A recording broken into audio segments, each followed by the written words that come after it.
성도 여러분 안녕하십니까? 주님의 이름으로 하늘의 평강이 여러분들의 심령과 가정과 여러분들의 삶의 모든 부분에 정말 충만히 임하시기를 축원합니다.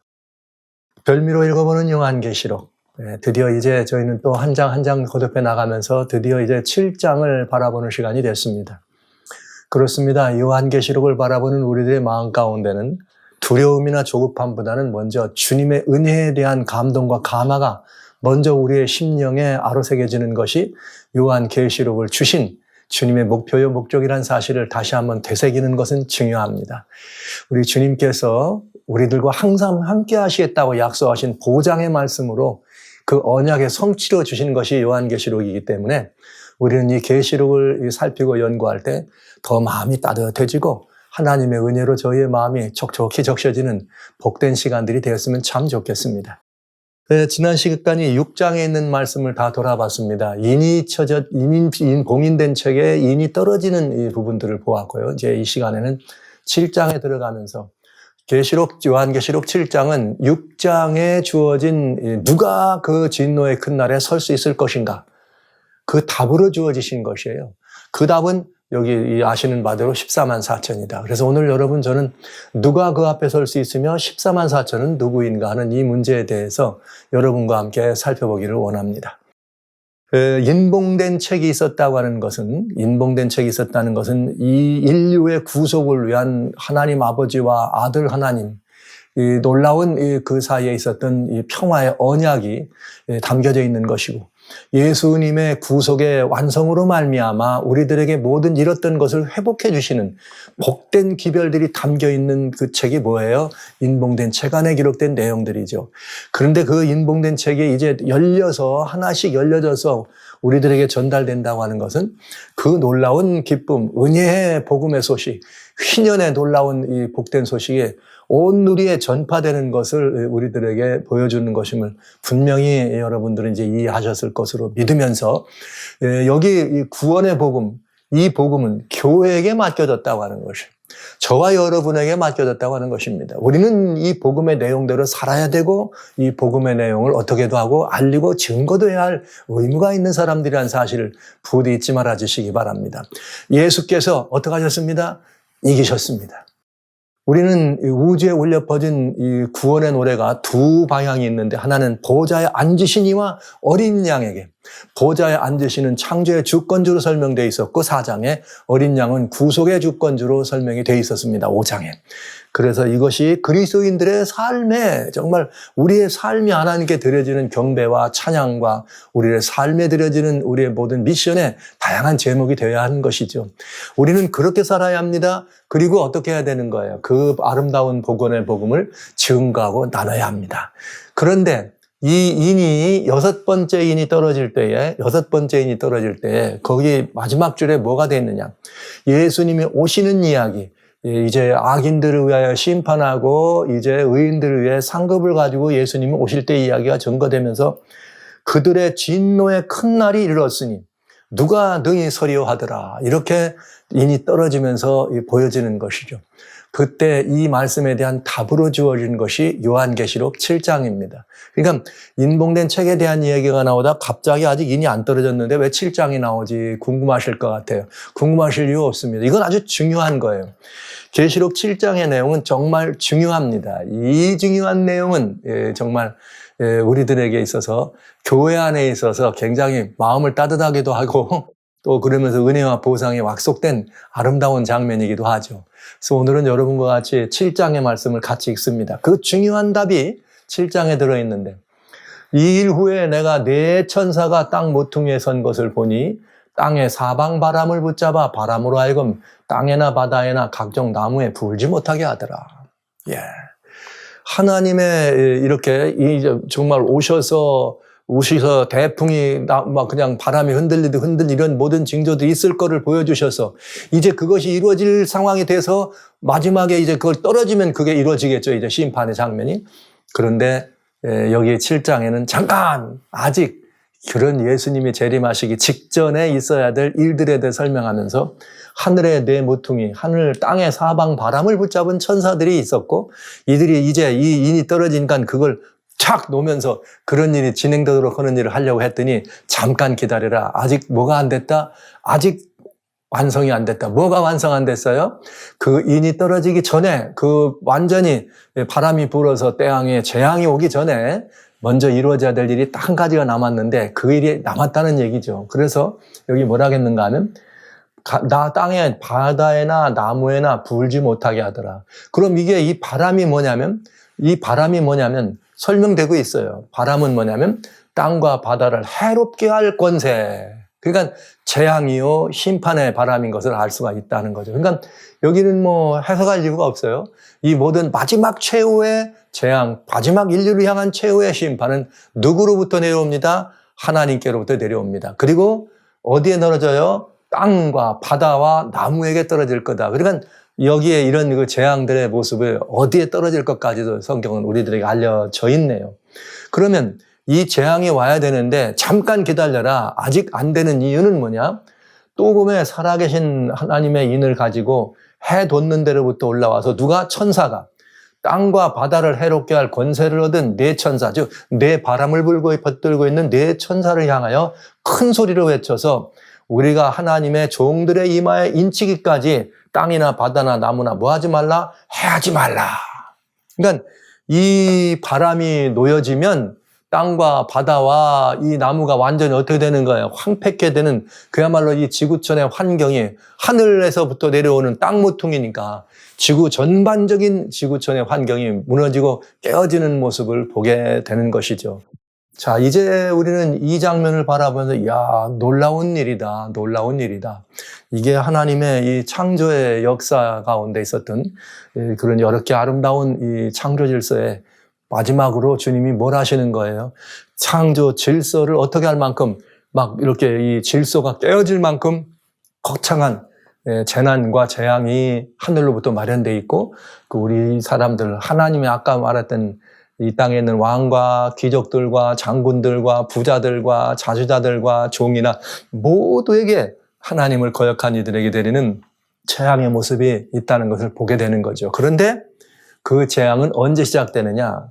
하나님의 종들의 이마에 인이 다 쳐지면 그만 시작되는 것이죠. 그러니까 이 구원의 이 복음을 우리가 이렇게 살펴볼 때 성경에 다양한 예수님은 마태복음 24장 14절에 천국 복음이 모든 민족에게 증거되게 하여 땅끝까지 전파되리니 그제야 뭐가 오리라? 끝이 되리라. 연결이 되죠? 하나님의 종들의 이마에 땅끝까지, 땅끝 어딘가에 있을 수 있는 하나님의 백성들, 하나님의 종들의 이마에 뭐가 인이 쳐지는 것이 마지막이다. 그 말과 연결되는 거지요. 그런가 하면 여러분 또 여기 그 로마서 11장에 보면 25절에 그런 말씀이 있어요. 주님께서 우리들을 향해서 이렇게 말씀하시면서 이방의 충만한 수가 들어오기까지 여러분 예수님이 복음을 증거하는데 뭐라고 말씀하셨는가? 유다와 예루살렘과 유다와 사마리아와 땅끝이라 그랬잖아요. 그 땅끝은 뭘 의미해요? 그러면 이방이 되겠죠. 그러니까 이방의 충만한 자들이 들어와서 즉 이스라엘과 이방에서 돌아온 회심한 사람들이 다 충만한 수가 이루어져야 된다. 그게 종들의 이마에 인치기까지는 바로 그런 의미가 있네요. 그러니까 복음이 완성되는 것을 의미하는 거죠. 그때까지는 재앙은 떨어지지 않는다. 다른 말로 말하면 오늘날 저와 여러분들이 진리의 말씀을 영접하고 주님의 복음을 알고 있는 저와 여러분들이 이 말씀을 가지고 땅끝까지 이르러 주의 복음을 완성시키는 이 역사를 신속하게 진행하면 그 일은 신속하게 더 빨리 진행될 수 있다. 반대로 이렇게도 볼 수 있는 게 되겠습니다. 자, 그런데 그러면 하나님의 종들이 누구냐만 알면 되겠네요. 하나님의 종들이라고 하면 누굴까요? 우리는 그저 이 지금까지 잘못된 전형이에요. 하나님의 종, 그럼 목사님, 아이고, 무슨 이렇게 무슨 또 이게 장로님, 이게 뭔가 좀 교회 안에서도 직분이 있거나 이런 분들은 하나님의 종들이라. 여러분, 하나님의 종들은, 여기 말한 하나님의 종들은 어떤 직분이나 신분의 사람들 그런 것을 말한 게 아니고 하나님의 소유된 사람들, 하나님의 속한 사람들이라는 의미입니다. 그러니까 저와 여러분은 비록 우리가 무슨 큰 이거 직분을 갖지 않았다 할지라도 또 우리가 무슨 교회 안에서의 어떤 무슨 헤게모니 있지 않더라도 또 아니면 세상에서 뭔가 이런 것들이 감았지 않더라도 여러분 우리는 모두는 충분히 하나님의 종들의 반열에 들어간다는 사실을 기억해 주시기 바랍니다. 그런데 그 인맞은 자의 수를 들었더니 인맞은 자의 수를 들었더니 이스라엘 자손의 지파 중에서 인맞은 자들이 14만 4천이다. 이렇게 나와요. 그러면서 이스라엘의 12지파가 나오고 여기 1만 2천, 1만 2천 그래가지고 12지파가 공이 다 이렇게 1만 2천 명씩 해서 14만 4천을 이루는 것을 보게 됩니다.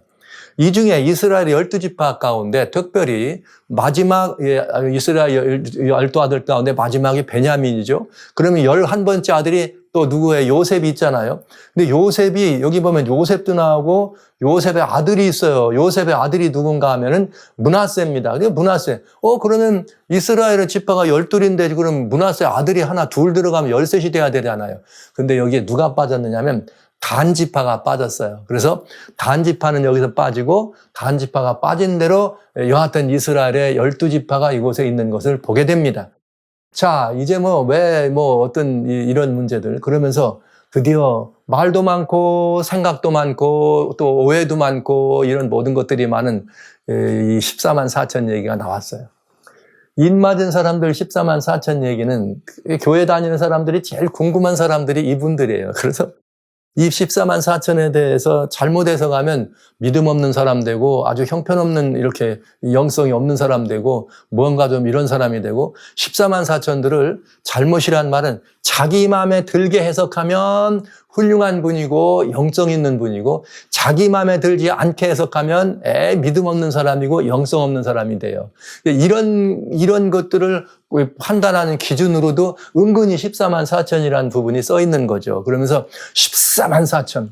근데 이 14만 4천을 말이죠. 이렇게 해석하는 이것 때문에 다양한 교단, 다양한 교파들이 생겨나면서 이것에 대해서 사람들이 많이 궁금해. 왜 이렇게 궁금해 하는지 모르겠어요. 14만 4천에. 대단히 궁금한 사람들이 많습니다. 그런데 이 14만 4천을 이해하기 위해서 우리가 먼저 봐야 될 게 있어요.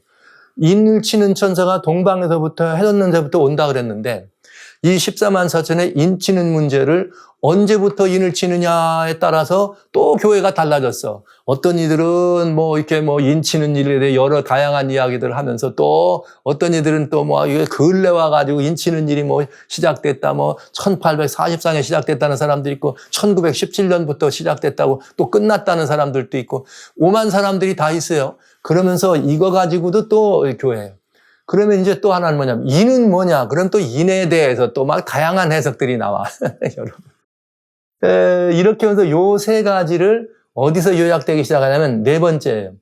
실제적인 숫자이냐 상징적인 숫자이냐 이거에 대해서 얼마나 또 사람들이 관심이 있고 많이 있는가. 그래서 어떤 사람들은 이 실제적 숫자라고 생각하는 사람들은 실제적이라고 하면 되게 좋아해요. 은근히. 그 다음에 어떤 사람들은 실제적이라 그러면 마음이 불안한 사람도 있어. 그들은 또 상징적이라 그러면 또 되게 좋아해. 그런데 실제적이라고 해야 좋아하는 사람들이 있어요. 그 사람들은 누구예요? 구원을 받으려면 적어도 나만큼은 신앙생활하지. 그렇게 해서 되게 이렇게 생각하는 사람은 되게 실제수라고 말하기를 은근히 좋아합니다. 그는 자기도 슬그머니 실제수라고 해야지만 나는 거기 들어가는데 당신들은 못 들어. 이런 의미로 갖고 있는 사람들이 많아요. 그러가면 상징적인 숫자를 또 그건 상징적인 숫자야. 이게 은혜 중심의 신앙을 바라보는. 이게 은혜 중심이라면 실제적 숫자란 말은 율법 중심의 삶이다. 그래도 과언이 아니고 틀림이 없을 것입니다. 그 다음에 셀 수 없이 큰 무리가 또 나오죠. 요한계시록에 읽지 않았는데 9절부터 나오는데 실제로 생각하는 사람들은 셀 수 없이 큰 무리가 이 사람들하고 같은 무리다 하면 되게 기분 나빠요. 이게 무슨 소리냐고 다르다고. 이렇게 말하고 상징적으로 생각하는 사람들은 이 무리가 이 무리와 같은 무리다 그러면 좋아하죠. 빵긋 웃죠. 여러분 이 문제들은 모든 이들이 굉장히 궁금해. 14만 4천에 대해서. 제가 여러분들에게 어떻게 이 14만 4천을 말씀드리냐에 따라서 저 박영호 목사는 그냥 그런 분야 이럴 수도 있고 분명히 제가 압니다. 제가 실제수입니다. 여러분 이게 들으러 살아면 이러면 저는 오늘 이 시간 이후로 대단한 목사가 될 거로 압니다. 그러나 그것은 제 뜻에 달려 있지 않습니다. 이 성경이 뭐라고 말하고 있느냐가 중요한 것이죠. 그래서 여러분들과 같이 이 문제를 이렇게 제가 여러분에게 인기를 얻고 또 아니라 상징적인 숫자다 이렇게 얘기하면 또 이 상징을 좋아하는 분들은 혹시 목사님 이러겠죠? 그 제가 여기에 지금 기로에 서 있어. 어느 분들이 저를 그렇게 막 훌륭하다 좋다고 하시면 한쪽은 반대할 거고 또 이쪽이 좋다 그러면 이쪽이 반대할 걸 아는데 제가 이 지혜로운 선택을 해야 되는데 참 고민 많이 되겠죠? 그러나 저는 고민하지 않습니다. 저는 제가 뭐라고 말씀드릴 이유는 하나도 없고 제가 드릴 이야기도 없습니다. 주님이 뭐라고 말씀하시느냐가 중요하니까요. 그래서 여러분들의 선호나 기호에 따라서 제 이 복음의 이 말씀이 이 계시의 말씀이 달라지지 않을 것을 말씀드리면서 여기에 보게 되겠습니다. 궁금한 사람들이 너무나 많다는 기독교 현실을 여러분에게 말씀드리면서 이제 요거부터 보는 게 좋겠어요. 왜 그렇게 궁금해하는가 하는 이 말씀에 대해서 저는 여러분들에게 답을 드립니다. 주님이 침묵하신 것에 대해서는 침묵하시기 바랍니다. 어떤 것들은 계시나 또 상징으로 주어진 것이 다 설명이 돼 있어요. 근데 어떤 부분들은 설명이 돼 있지 않은 부분이 있어요. 그러면 설명 안 된 부분대로 그냥 아시는 것이 더 좋다 이거예요. 하나님이 침묵하셨는데 괜히 아는 척하고 거기다 대고 뭐 이것저것 얘기하는 것은 위험할 뿐더러 그거는 이제 개인적인 이 유익을 좇는 사람들의 그런 불편한 태도인 것을 말씀드립니다. 그러니까 제가 미리 말씀드릴 거예요. 여러분들이 14만 4천이냐 뭐 이런 모든 걸 얘기할 때 왜 이렇게 궁금해하세요? 여러분들이 성경이 말하는 것 외에는 즉 주님이 침묵하셨걸랑 그 침묵하신 부분에 대해서는 여러분 우리도 침묵하는 것이 당연한 일입니다.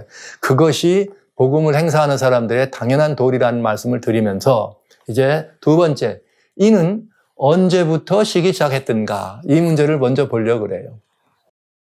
하나님 말씀 디모데후서 여기 2장 19절에 보면은 뭐라고 되어 있는가 하면 이렇게 되어 있습니다.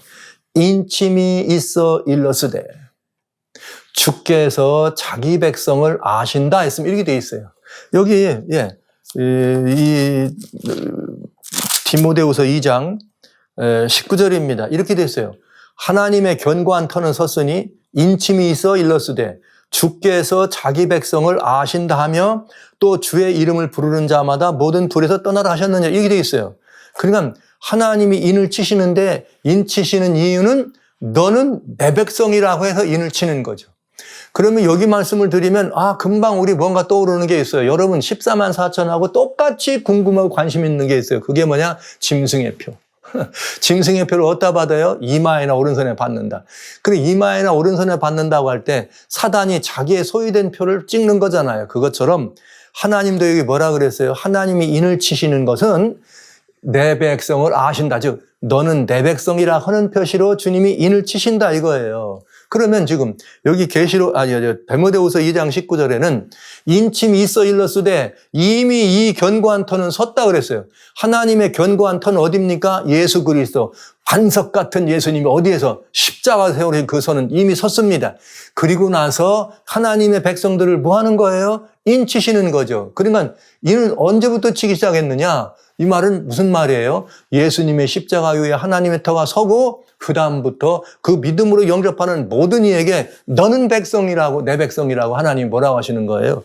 인을 치시는 것이죠. 이렇게 너무나 명쾌하고 분명하게 인 치는 일이 시작됐다는 것, 이금부터 왔다는 말을 하셨습니다. 그러니까 이는 언제부터 치느냐 할 때 어떤 사람들은 자기 어떤 교단 교파마다 자기 교단 교파가 말하는 가르침이 있어요. 그래갖고 1917년이니 1914년이니 1844년이니 무슨 320 이렇게 얘기를 하면서 이렇게 사람들이 많이 얘기하지만 여러분 그런 것들은 다 무슨 얘기? 자기 얘기. 주님이 침묵하신 것에 다 자기가 얘기하는 거예요. 성경은 뭐라고 말해요? 하나님이 인을 치십니다. 하나님이 인을 치십니다. 외쳐요? 저가 내 백성이라고 인을 치는 것입니다. 근데 그 인 치는 일은 언제부터 써요? 하나님의 터는 견고한 터는 섰으니 언제 견고한 터가 섭니까?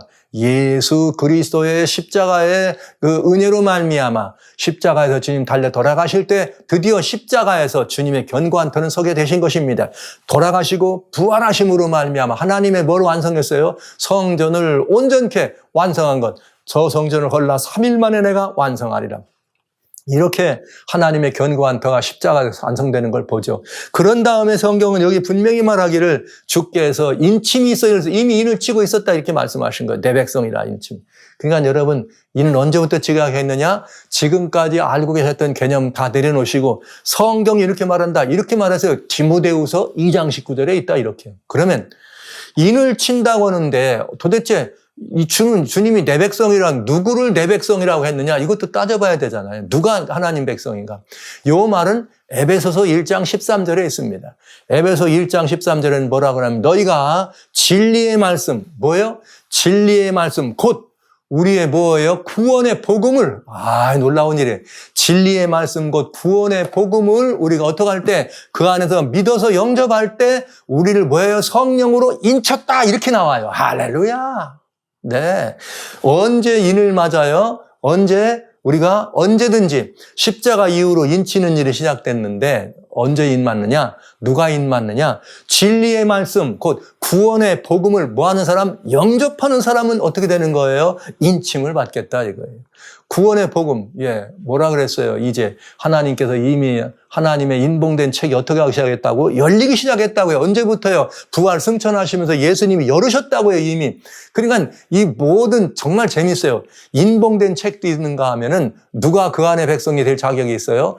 이 하나님의 인침을 받은 자들이 이렇게 자격이 있는 것입니다. 근데 그 인을 뭘로 친다고요? 성령으로 인을 친다. 고린도후서 1장 22절에는 우리가 진리의 말씀 믿으면 약속의 성령으로 인쳤다. 뭐해서요? 보증으로 성령으로 인쳤다 그랬어요. 성령으로 인쳤다. 뭘로요? 보증으로. 그러니까 여러분 인을 맞는다고 하는 것은 하나님의 성령으로 우리가 인 맞는다는 것이요. 이것은 대단히 중요해요. 하나님의 성령을 우리가 영접하고 하나님의 성령이 우리들에게 주어질 때 진리의 말씀, 구원의 복음을 영접하면 누구든지 어떻게 하는 거예요? 예수 그리스도를 영접하면 그는 어떻게 되는 거예요? 예수 그리스도의 이름으로 어떻게 됩니까? 죄사함을 받고 성령을 선물로 받습니다. 그래서 성령을 보증으로 받는 것입니다. 네. 놀라운 이야기입니다. 그래서 주님은 또 뭐라고 했느냐? 히브리서 8장 10절에 그날 이후로 그리스도 예수의 십자가 이후죠. 그날 이후로는 내가 내 법을 어떻게 하는 거예요? 내가 그들의 마음과 심령 속에 새겼다. 새겨가지고 어떻게 하신다는 거예요? 하나님의 너는 내 백성이고 나는 내 하나님이 될 거야. 이렇게 말씀하셨어요. 그러니까 여러분 성령으로 인받는 거듭남과 그 다음에 거듭난 심령 안에 하나님이 뭘 새겨주세요? 하나님의 법을 새겨서 너는 내 백성, 나는 내 하나님. 이렇게 하겠다고 약속하신 것이죠. 이게 이렇게 히브리서 8장 10절에 이렇게 되어 있습니다. 보시죠.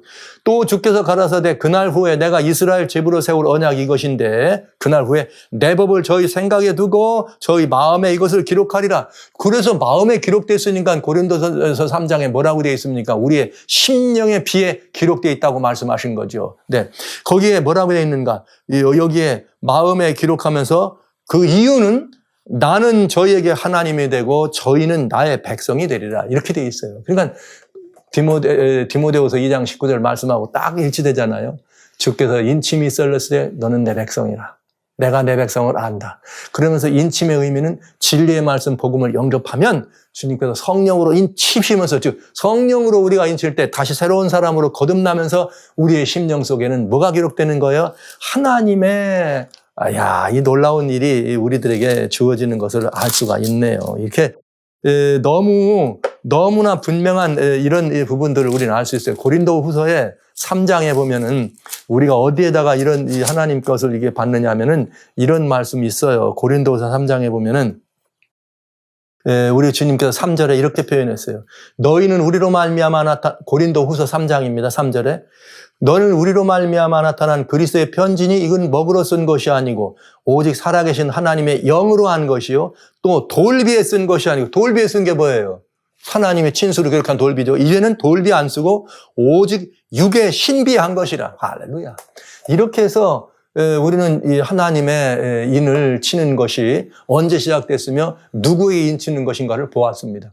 근데 이 인 치는 일에는 십자가 이후부터 진행됐다는 것을 또 알 수 있어요. 뭘 보면 알 수 있느냐? 이렇게 보시면 알 수 있어요.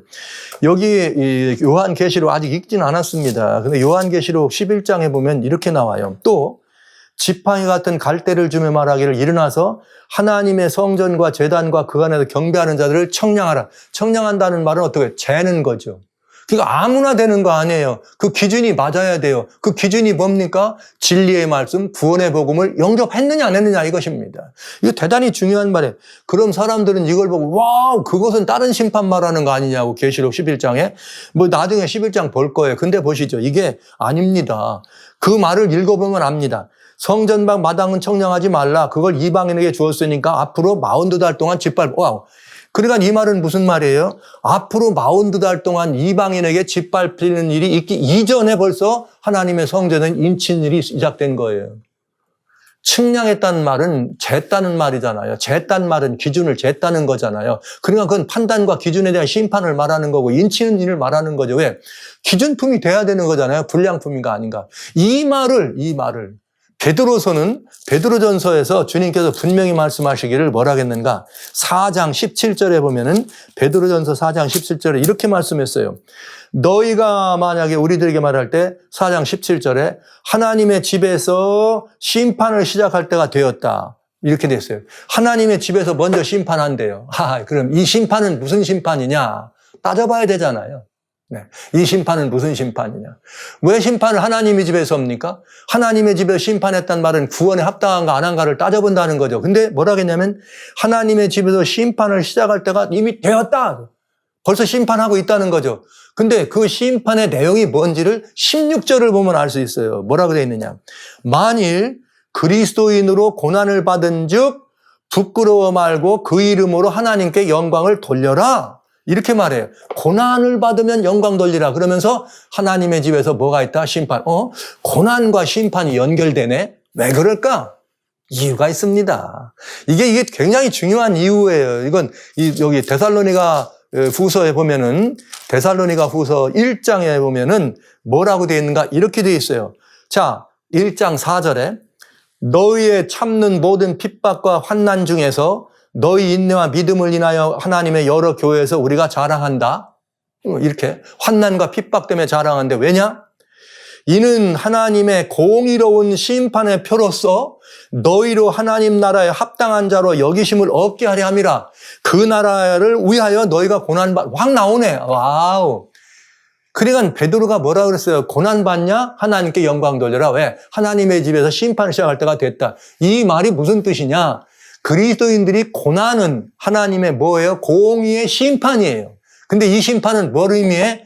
하나님 나라에 합당한지 안 합당한지를 따져보는, 즉 이 말은 고난받고 환난받는 이유는 복음을 영접한 다음에 그런 고난이 있을 때에도 변함없이 하나님의 백성이 되어 있느냐, 아니면 조금 고난이 왔더니 횡 하고 돌아서 가냐, 이거에 따라서 하나님 나라의 사람이냐 아니냐가 판단된다 이 말이죠.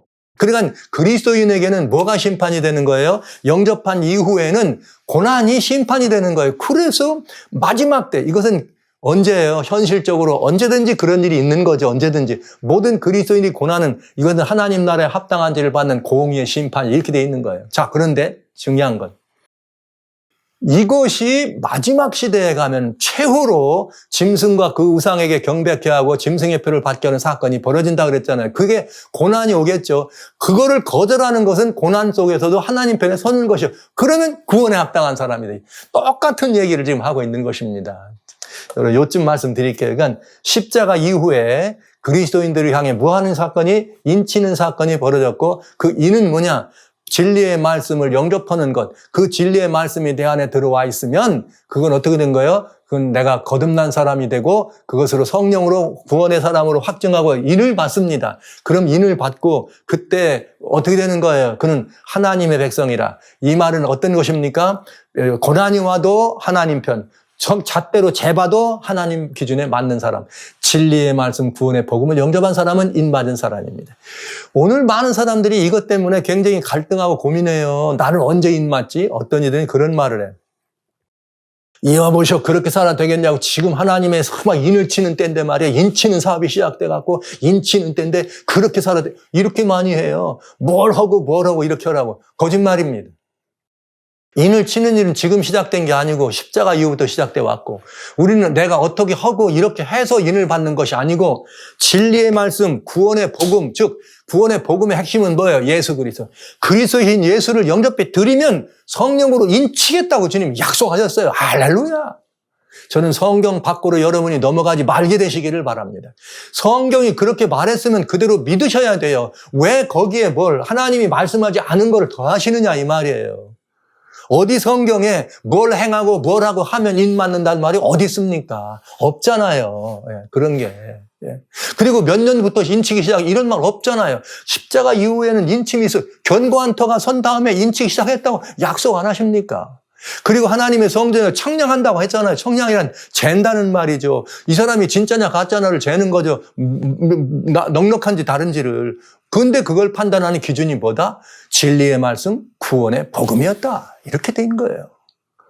우리는 이 부분에 그래서 이제 그런 것들을 판단하는데 이 사람이 진짜 영접했냐 안 했냐를 뭘로 본다? 고난을 통해서 보겠다 이거예요. 환난이 와도 안 넘어지면 합격. 조금 환난이 왔더니 그냥 팩 하고 돌아가면 불합격. 영접하지 않은 거죠. 왜? 예수가 없다는 거죠. 가운데 심령에. 네, 여러분 꼭 말씀드립니다. 주님이 침묵하신 거에 더하지 마십시오. 그다음에 실제적 숫자인가 상징적인 숫자인가 이런 이 문제 이거는 이제 보면 되겠네요.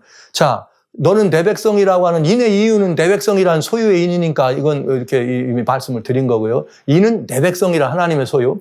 실제적인 수냐 아니냐 할 때 간단하게 말씀드릴게요. 실제수라 여기는 사람은 은근히 나는 그 안에 들어갈 수 있다. 신앙생활은 적어도 이 정도는 해야지. 그러니까 자기가 신앙의 기준인 사람은 대부분 실제라고 해야 좋아합니다. 그리고 그렇게 생각합니다. 그런데 어떤 사람들은 좀 믿으면서도 주여 나는 하나님의 은혜가 아니면 난 도무지 안 됩니다. 주여 난 당신의 은혜가 필요하. 이렇게 하나님의 은혜에 매달리는 사람들은 상징수라 여길 때 이 마음을 더 은혜롭게 여기고 나는 늘 부족합니다. 그러나 하나님의 은혜로 구원에 들어가면 이런 사람들은 상징수로 자신을 봅니다. 그러니까 여러분 잘 판단하세요. 자신이 실제수라고 할 때 속이 기쁘고 나는 그 속에 들어갈 것 같아 이렇게 생각하는 사람은 자기가 기준이야. 그 내가 기준이 돼가지고 적어도 요 정도는 해가지고 다른 사람들이 부족한 게 많이 보이는 사람들은 대부분 실제수를 좋아합니다. 이게 요렇게. 그래서 내가 말이지, 나는 이것도 하고 저것도 해. 저 사람들이 저를 믿는다고 어떻게 저렇게 믿어. 이런 반응이 있어요. 최소한 믿으려면 이 정도는 믿어야 되는데 저래 믿어갖고 구원받는다. 이런 사람들은 다 실제수라고 하면 은근히 좋아해요. 왜? 나는 적어도 14만 4천이 이렇게 생각하니까요. 그러나 저는 그렇게 하시든 안 하시든 그건 여러분 자유니까 그건 여러분들의 자유에 맡기면서 여러분 여기 실제적인 숫자냐 상징적인 숫자냐에 대해서는 성경이 나와 있는 14만 4천이 어떤 사람인가만 이해하고 아시면 좋겠다 이런 생각을 합니다. 그 다음에 하나가 뭐 있느냐. 실제수라 여기는 사람은 저들이 여기 구원 얻은 큰 무리와는 다르다고 생각합니다. 그 사람들하고 같다 그러면 기분 나빠요. 여기 계시록 7장 9절부터 허다한 사람이 셀 수 없는 무리가 있다고 나오거든요. 근데 이 사람이 이 사람하고 같다 그러면 왜 실제수라 했기 때문에 같다 그러면 기분 되게 나빠해요. 그 사람들은 좀 다르다. 상징수라 여기는 사람들은 그들이 이 큰 무리가 나는 저 큰 무리가 들어가는 거고 14만 4천이 바로 이분들과 같은 거 이러면 마음이 편안해지고 행복해집니다. 여러분들은 어떤 반열에 계십니까? 정말 저희가 복음을 증거할 때 너무 영접지 않고 세상이 이렇게 변하는 걸 보고 교회가 저렇게 그냥 무드러져 나가는 걸 볼 때는 정말 14만 4천이 실제수라고 해도 정말 과언이 아닐 정도로 구원에 들어갈 사람이 많지 않나 보다 이런 생각을 할 때가 있는 것도 사실입니다. 그러나 14만 자체가 실제수냐 상징수냐 여기는 것은 본인이 이렇게 하나님의 말씀을 근거로 선택해 주시기를 바랍니다. 그러나 반드시 자신이 지금 가지고 있는 생각처럼 나는 들어가는데 너는 이런 생각을 실제수로 하는 분들은 회개하시기 바랍니다. 분명히 말씀드립니다. 또 상징수라고 할 때 내가 지금 막 믿는다고 말만 하고 실제는 믿음에 이런 모든 것들이 없으면서도 그냥 말로만 이러면서 그래 저건 은혜다 이렇게 해가지고 그냥 무턱대고 아무렇게 살아도 그 수에 들어갈 수 있는 상징 이런 분도 회개하시기 바랍니다. 그러니까 양쪽 좌쪽이든 우측이든 어느 쪽이든 양쪽 극단은 여러분들이 피해 주시기를 바라는 거죠. 그렇다면 우리가 더 생각해 봐야 될 건 뭐냐면 14만 4천의 정체를 살펴볼 필요가 있는 거죠. 성경이 말하고 있는. 그럼 성경이 말하고 있는 14만 4천은 누구냐? 그 사람들은 어떤 사람들이냐? 따져봐야 되겠죠. 그 다음에 또 있어요. 14만 4천은 이스라엘 12지파라 그랬어요. 그러면 이게 왜 이스라엘 12지파냐? 요 말 때문에 세대주의가 빵긋 웃죠. 보라고. 마지막 때에 천국에 들어가는 인 맞은 사람들이 나오는데 인 맞은 사람들의 이스라엘의 12지파다. 고로 이건 뭘 말하는 거다? 유대의 회복을 요렇게 말하는 사람들이 있는 거죠. 그러면 이스라엘의 왜 12지파인가? 요거 알아야 됩니다. 요거 알아야 됩니다. 그렇다면 이들의 정체를 밝혀볼 때 이들은 그럼 하늘에서 도대체 어디에 있느냐 따져봐야 되잖아요. 14만 4천은 하늘 가면 어떤 무리가 될까? 그들의 상급이나 보상은 무엇인가? 따져보면 14만 4천이 실제인지 상징인지 알 수도 있을 뿐더러 14만 4천이 누구인지 알 수 있게 되겠네요. 그러니까 여러분들에게 저는 제가 그 상징이나 실제라 하는 말을 드릴 마음이 없어요. 그냥 성경이 이분들에 대해 얘기하는 걸 보시고 그런 거로구나 이렇게 이해하시면 되겠네요. 먼저 보실까요? 이 모든 것들에 대한 특별히 14만 4천에 관한 한 주님이 침묵하신 것에 대해서는 여러분도 침묵하시기 바란 선을 넘어가지 말게 되시는 걸 바라는 거죠. 즉 이 말은 무슨 말이냐면 하나님이 말씀하셨으면 그 말씀 안에 머물러야지 말씀의 밖으로 넘어가지 말라. 내 생각과 인간적 이해나 이 모든 것들을 더하면 말씀 밖으로 넘어가게 됩니다. 자, 그러면 14만 4천은 어떤 사람이냐? 이게 보면은 이렇게 나와요. 재림의 날에 누가 설 것이냐라고는 계시록 6장 17절에 말씀이 있잖아요. 그 안에 들어갈 수 있는 사람이 누구냐 하면서 바로 인 맞은 사람 14만 4천이 나오네. 그러니까 그 사람들은 누구예요? 재림의 날에 주님의 영광에 참여할 사람들입니다. 네, 맞죠? 분명하죠? 이거 틀림없는 얘기죠. 그 다음에 그들은 살아계신 하나님의 뭘 맞은 사람이에요? 왜? 내 종 하나님의 종들의 이마에 인칠 때까지는 바람 보고 불지 말라. 그런데 그 인 맞은 자가 보니까 14만 4천 했으니까 살아계신 하나님의 인을 맞은 사람들. 이미 여러분에게 말씀드렸어요. 인 맞는 게 뭐고 인 치는 건 언제부터라고 이미 말씀드렸으니까 여러분이 아까 말씀드린 걸 염두에 두고 잘 생각하세요. 그 다음에 계시록 14장 1절에 보면 어린 양과 함께 시온산에 있다 이렇게 말했어요. 이거 뭐 해석 필요 없는 얘기들이에요. 보세요.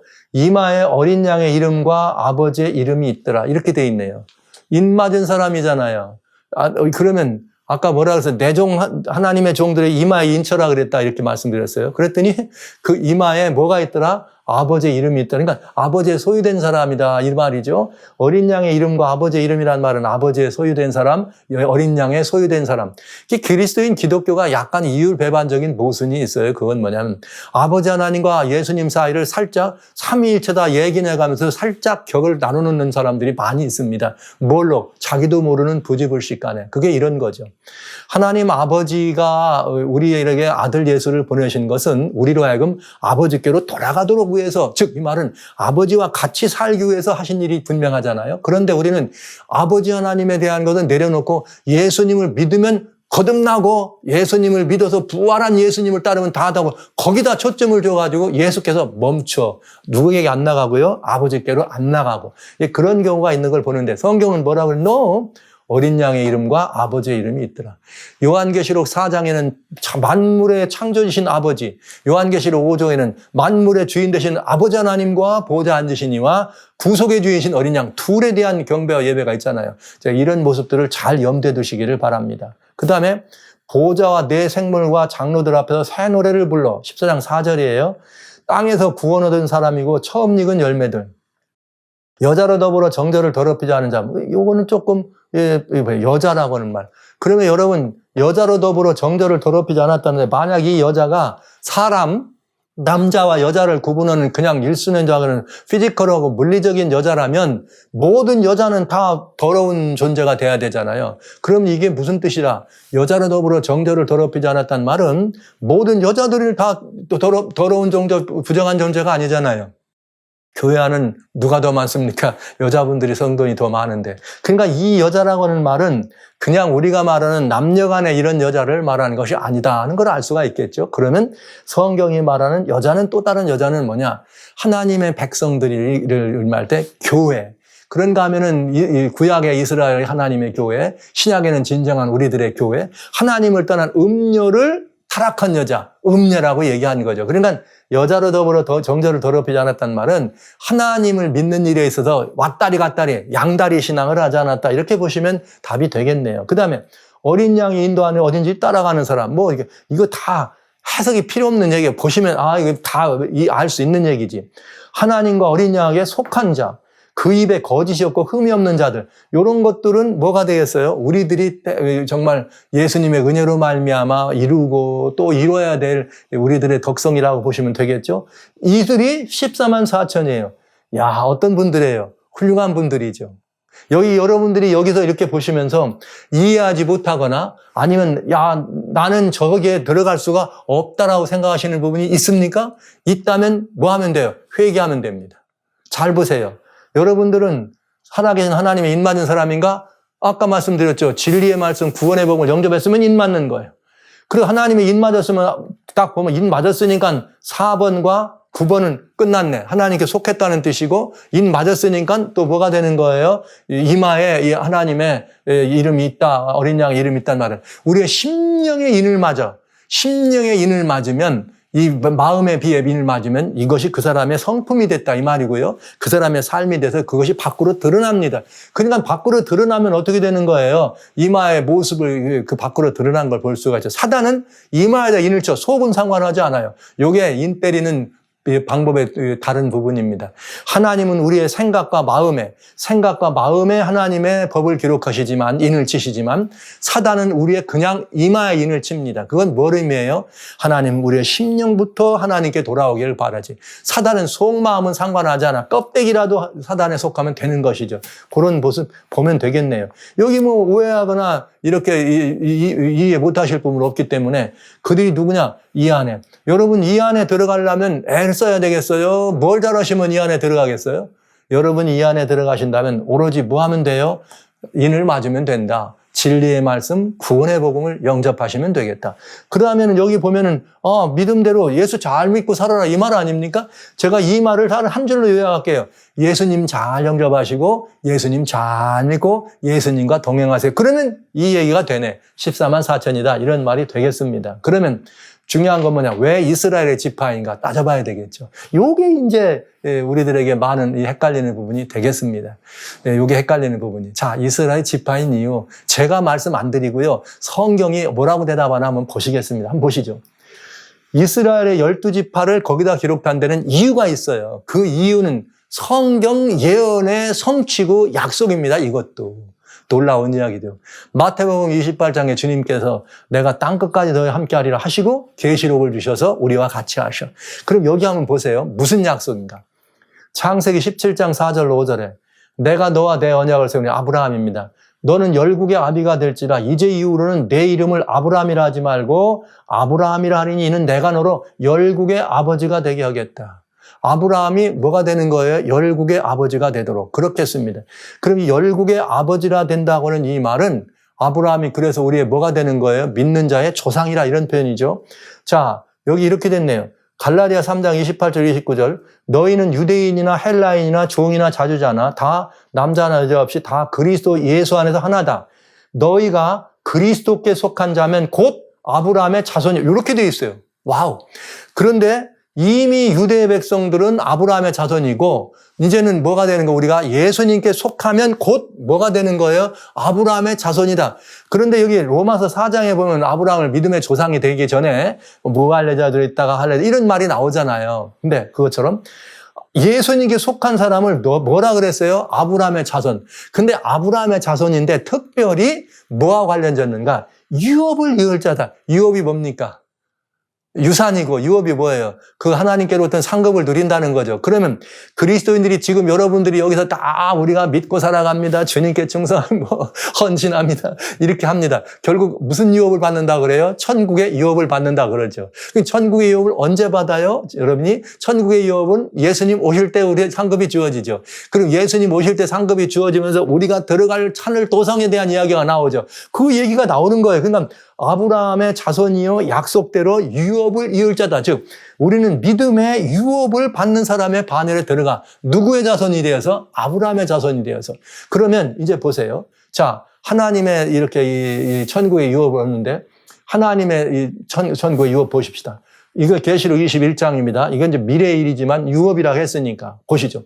하나님의 영광에 있는데 성이 빛이 지극 귀한 보석 같고 수정 같더라. 그런데 그 성이 하늘 예루살렘 성이에요. 하늘 예루살렘 성 보세요. 높은 성곽이 있고 12문이 있더라. 성곽이 있고 12문이 있더라. 그런데 그 문에는 천사가 있고 문드루의 이름을 썼는데 무슨 이름이냐? 이스라엘 자손 12지파의 이름들이라 이렇게 됐어요. 그런가 하면은 성곽에는 12기초석이 있는데 그 위에 어린 양의 12사도의 12이름이 있더라. 와우! 예루살렘 성을 구성하는데 하늘 예루살렘 성을 구성하는데 즉 어린 양의 신부를 구성하는데 구약으로 말하면 이스라엘 12지파 이야기죠. 신약으로 말하면 누구예요? 예수님의 12제자들이죠. 이렇게 되다 보니까 예루살렘이라고 하는 것을 온전히 구성하고 있는 것이 신약과 구약의 다 뭐가 되는 거예요? 신약 백성, 구약 백성. 우리는 누구 반열입니까? 12제자 반열이잖아요. 왜? 이 12제자, 그런데 중요한 것은 12제자나 12지파나 다 어디에? 유대인이에요. 오늘 기독교가 잊어버리는 게 있어요. 기독교의 출발은 전부 유대인들부터 출발한 거예요. 유대인들부터. 예수님의 12제자가 다 유대인들입니다. 그러나 그들은 단순한 혈통적 유대인의 의미는 이미 없죠. 무슨 유대인이냐? 믿음으로 거듭난 유대인들이 되는 거죠. 그렇게 돼서 이 말을 이제 보시면 아하, 하늘의 유업을 누리는 데는 뭐가 필요해요? 하늘의 유업은 이스라엘 12지파, 신약으로 말하면 제자들의 12반열이 되구나. 이 두 개를 합동한 게 뭐냐? 이 두 개를 합동한 게 뭐냐면 이거예요. 영적 이스라엘이라고 우리가 표현하잖아요. 그럼 영적 이스라엘은 누구예요? 아브라함의 자손을 말하는 거예요. 우리가 다 그리스도 안에 있으면 아브라함의 자손이다. 즉, 그러니까 이 말은 뭐냐? 아브라함의 유업을 누릴 사람들이에요. 아브라함의 유업을 누린다. 아까 갈라디아 그랬죠. 그런데 아브라함의 유업을 누리는 것은 이스라엘의 12지파와 신약의 누구예요? 12사도의 지파, 즉 신약 백성이죠. 그러니까 아브라함의 유업이란 말을 누가 누리느냐? 믿음으로 인친 그리스도인들이 누리는 유업을 아브라함의 유업이라고 한 것입니다. 예수님 안에서 이미 성경에 갈라디아 3장 29절에 아브라함의 유업이라 그랬잖아요. 근데 그는 누구다? 그리스도 안에 있는 자들이다. 그러면 이스라엘의 12지파도 메시아에 대한 믿음이 있는 사람만 아브라함의 자손이 되는 거예요. 왜? 예수님 오셔서 그랬잖아요. 너희가 너희 아브라함이라고 하냐? 그럼 너희 아브라함 행사를 해라. 너희 말로만 아브라함은 너희 가짜라 이 말이죠. 참말 아브라함의 조선 같으면 나를 이렇게 대접하지 않는다고 얘기하신 거예요. 여기 중요한 얘기입니다. 보시죠. 이 두 지파가 아브라함의 유업을 누린다고 하는 말에 대해서 여기 이렇게 돼 있어요. 로마서입니다. 자, 로마서. 적 아브라함이 할례의 표를 받은 것은 무할리시의 믿음으로 된 의를 인친 거다. 그래서 무할례자로 모든 믿는 자의 조상이 되어 저희로 의로 영을 갖게 이방인 구원을 관련된 거죠. 그런가 하면 또한 할례자의 조상이 되었으니 유대 사람들이죠. 유대 사람 가운데도 믿음으로 얻는 사람들이에요. 곧 그 다음에 할례 받을 자만 아니라 우리 조상 아브라함의 무할례 같은 믿음의 자체를 좇는 자들에게다. 그러니까 아브라함은 누구의 조상이에요? 유대인들 가운데도 믿음 있는 조상. 그 다음에는 누구예요? 이방에서 할례 받지 않은 사람들에서도 믿음 있는 이 두 민족들 두 방향의 조상이다 이런 거예요. 그래서 보시죠. 로마 4장 16절. 그러므로 후사가 되는 이것, 이 후사라고 하는 말은 그 후손이잖아요. 후손이면서 유업을 누리는 사람이 후사예요. 이것이 후사가 되는 이것이 은혜에 속하기 위하여 뭐로 되나니 믿음으로 되는데 이는 그 약속을 모든 후손에게 굳게 하려 하심이라. 약속의 자손인 아브라함의 모든 후손입니다. 그러면 보세요. 율법에 속한 자에게뿐 아니라 유대인이죠. 그 다음에 아브라함의 믿음에 속한 자 이방인이죠. 아브라함은 하나님 앞에서 우리 모든 사람의 조상이라. 할렐루야. 그러니까 아브라함은 모든 예수 그리스도 안에 있는 모든 이들의 뭐가 됐다고요? 우리 모든 사람의 조상이에요. 그렇기 때문에 우리는 이 이스라엘을 우리는 뭐라고 부르느냐? 영적 이스라엘이라 부르는 것입니다. 그리고 영적 이스라엘이 뭐예요? 아브라함의 유업. 믿음으로 인천 그리스도인들은 다 이 아브라함의 유업을 받는 것이죠. 그러니까 아브라함의 자손이라는 말을 썼고 우리가 다 영적 이스라엘이기 때문에 이스라엘에 뭐라고 한 거예요? 12지파의 인을 얘기해도 아무 문제가 없다 이거죠. 그래서 성곽은 뭐로 되어 있고 성곽은 12사도의 이름이 있고 문은 12지파 이름이 있더라. 그러면 이건 무슨 의미냐? 아브라함의 후손들에게 주어진 믿음의 유업이다. 딱지. 성경은 이렇게 답을 내리고 있는 것입니다. 믿음의 유업을 누리는데 우리는 그리스도 안에서 누리는 아브라함의 유업이 뭐라고요? 12지파와 이스라엘의 12지파와 신약 예수님의 12사도의 이름으로 된 하늘 예루살렘 성을 우리는 보게 되는 것입니다. 자, 그러면 이제 여기에 이 14만 4천에 대한 이야기, 12지파에 대한 이야기 여러분 들으셨어요? 하늘에서 왜 유대지파인가는 이미 답이 정확해졌고요. 유업을 누리는 부분이라고 하는 것. 하늘에서 그들의 위치는 어딘가 보면 알죠? 저기 계시록 14장에 보라 내가 보니 시온 어린 양이 시온산에 있고 그와 함께 14만 시온산에 14만 4천이 어린 양과 함께 있구나. 14장 1절이에요. 그러면서 자세히 봤더니 뭐라고 나와요? 14장 3절에 보좌와 네 생물과 장로들 앞에서. 그러니까 보좌와 네 생물과 장로들 앞, 여기가 어린 양이 있는 시온산이란 말 아닙니까? 그러니까 하늘에서 위치 보면 돼요. 모든 만물이 있고 그 다음에 천사들이 있고 이미 보셨으니까 만민의 경배에 들서 24 장로들이 있어. 그런데 뭐라고 했느냐면 14만 4천이 보좌와 어린 양과 함께 보좌와 어디에 있어요? 네 생물과 24 장로 앞에 있더라. 그러니까 여기죠. 원래 있던 어린 양 있던 그 부분에 어린 양과 함께 그러니까 여기가 어디예요? 시온산. 시온산은 뭘 의미하느냐? 히브리서 12장 22절 너희가 이른 곳은 오직 너희가 이른 곳은 시온산과 이렇게 되어 있어요. 시온산과 하늘의 하나님의 새로운 도성인 하늘 새 예루살렘이다. 그러니까 이건 하나님의 보좌, 새 예루살렘 안에 있는 보좌, 이건 하늘 도성을 말한 것이고 시온산은 예루살렘을 말한 것이고 보좌 앞을 의미한 것입니다. 보좌 앞에 봤더니 어린 양과 함께 14만 4천이 여기서 찬양을 하더라. 이게 위치에 14만 4천의 위치. 예. 지금 성경에서 말하고 있는 14만 4천. 그러면 이제 보세요. 여기 히브리 12장 22절 너희가 이른 곳은 시온산 하나님의 도성인 하늘의 예루살렘. 천만 천사. 그게 여기 다 맞잖아요. 천만 천사. 이 얘기를 하고 있는 거잖아요. 계시록과 내용이 다르지 않다. 그런데 여기 하나 더 볼 게 있어요. 뭐냐면 어린 양과 같이 이 자리에 있다 그러니까 야 이거 계시록 3장에 보면 21절에 무슨 말이 있어요. 이기는 자에게는 내가 이기서 보좌 함께 앉기를 내가 이기고 아버지 보좌 함께 앉 와 아버지 보좌 앞에 어린 양이 있는데 거기 함께 앉는 이야 이기는 자들에게 준 보상이네. 그래 여기가 다 그대로 성경대로 맞아떨어지네요. 14만 4천의 위치는. 그러면 이제 우리는 14만 4천에 대해서 이제 그 위치까지 봤습니다. 그러면 이제는 이 14만 4천은 도대체 거기서 뭐 하는 사람들이냐, 보상이 뭐냐 한번 따져보자고요. 특별한 사람들이니까 이거 굉장한 일 아닙니까? 그 안에 들어간다는 건 특별한 보상이죠. 특별한 사람들이죠. 근데 요한계시록에는 어디든 14만 4천에 대한 보상이나 상급은 요거밖에 없네. 보좌와 네 생물과 장로들 앞에서 새 노래를 부르는 것. 네. 저희가 보좌와 네 생물과 장로들 앞에 뭐 하는 거예요? 새 노래를 부르는 것. 더 이상의 보상이나 상급이 없어요. 그게 뭐야, 그럼? 24만 4천은 하늘에 가서 찬양된가? 여러분, 뭐라고 생각하실래요?